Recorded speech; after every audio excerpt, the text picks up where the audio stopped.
इथे हे चौरस आहेत ना, आणि ह्याच्यामध्ये ह्या खुलीच्या ठिकाणी कोणते अंक आहेत आपल्याला ते काय करायचंय, शोधायचंय. आता ह्याच्यामध्ये बेरीज, वजाबाकी, गुणाकार, भागाकार, वर्ग असं वेगवेगळ्या संख्येचं काय असते ते आपण हुकूम काढायचं असते. आता इथं बघा 2, 3, 5, 4, 3, 7 आणि 5 खुली आणि 12. आता इथं खुलीच्या जागी काय येते, बरोबर काय येते सांगा. 7 म्हणजे बेरीज केली आहे.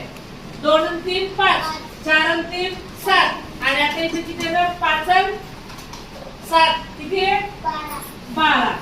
मग आता तसंच 8, 2, 6, 7 खुली 3 10 5 5. आता इथं काय आहे बघा, विचार करा. 4 बस खाली. 8 मधून 2 गेले, किती राहिले 6. 7 मधून 4 गेले 3. आणि इथं 10 मधून 5 गेले 5. समजलं का?